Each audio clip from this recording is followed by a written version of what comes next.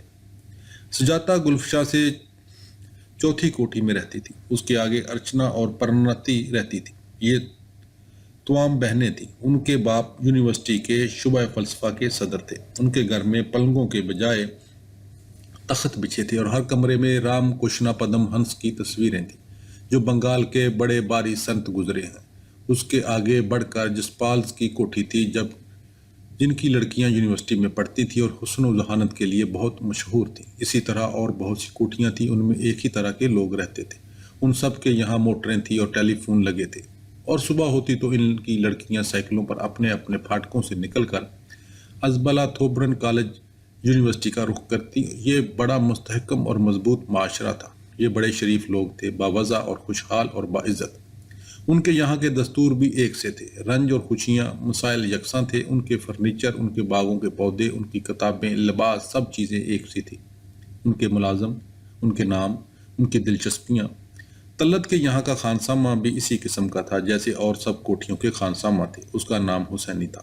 سارے بورشیوں کے نام حسینی، حسین بخش یا مدار بخش ہوتے ہیں۔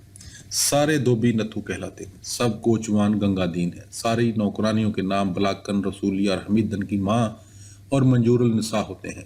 سارے بیر عبدل کہلاتے ہیں، جس طرح توام خانوں میں وائلن نواز دبا کر ٹونی ہوتا ہے۔ سارے باپوں کا نام خان بہادر تقی رضا بہادر ہوتا ہے۔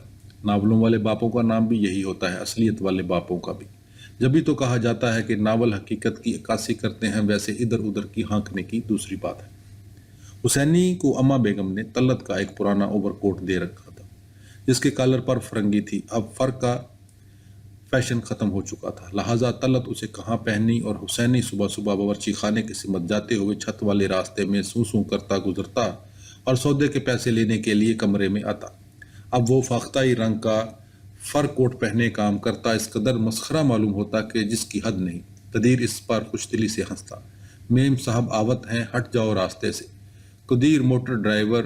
جب طلعت 4 سال کی تھی، کمال 8 سال کا اور بھیا صاحب ابھی سوئٹزرلینڈ میں تھے، تب آ کر ان کے یہاں نوکر ہوا تھا۔ قدیر مرزا پور کا رہنے والا تھا اور بے حد دلچسپ۔ اس کی بیوی کا نام قمر النساء تھا اور بچے کا پھدن۔ جب طلعت کے بڑے ابا انابے میں تعینات تھے تو ایک مرتبہ پھدن کو ضلع کے بی شو میں لے جایا گیا۔ اسے پہلا انعام ملا۔ اب پوچھئے کیا انعام ملا؟ ایک گاڑے کی چھپی ہوئی چھوٹی لڑکیوں کے پہننے کی ساری اور ایک جھنجھنا۔ قدیر کے یہاں اس روز عید ہوگی۔ پھر ایک روز قدیر کو کیا سوجی کے کیمرہ لوں گا، انگریزی رسالے گھر میں سب کو دکھاتے پھرے۔ اے بیٹیا، اے بیگم صاحب، یہ کیمرہ کتنے کا ہے؟ پوچھو میاں قدیر، تم کیمرہ کیا کرو گے؟ بیگم صاحب، فوٹو کھینچوں کروں گا، خدا سے مجھے فوٹوگرافی کا بہت شوق ہے۔ پھر قدیر نے اپنی تنخواہ میں سے پیسے بچا بچا کر 150 روپے کا کیمرہ منگوایا اور 3 ٹانگوں والا سٹینڈ اور مور اور محل والے پردے۔ اب دونوں میاں بی بی نے شاگرد پیشے کے آگے سرکنڈے کھڑے کر کے باقاعدہ اسٹوڈیو بنایا اور گھر بھر کی تصویریں کھینچنی شروع کر دیں۔ ہائی پور اور یہ اور وہ جانے کون کون لوازمات منگوائے گئے۔ انہوں نے اپی اور بھیا صاحب اور طلعت، کمال اور سب کی سینکڑوں تصویریں کھینچ ڈالیں۔ تصویروں کے لیے قدیر کا بڑا زوردار تخیل تھا۔ اپی بیٹھی ستار بجا رہی ہیں، پیچھے پردیپ پر مور ناچ رہا ہے، محل کے اوپر چاند نکلا ہے، حوض پر پریاں کھڑی ہیں۔ اپی قلم ہاتھ میں لیے مفکرانہ انداز میں بیٹھی ہیں۔ کمال اپنے سارے کپ اور ٹرافیاں سنبھالے کھڑے ہیں۔ بھیا صاحب ٹینس کا ریکٹ ہاتھ میں لیے مسکراتے ہیں۔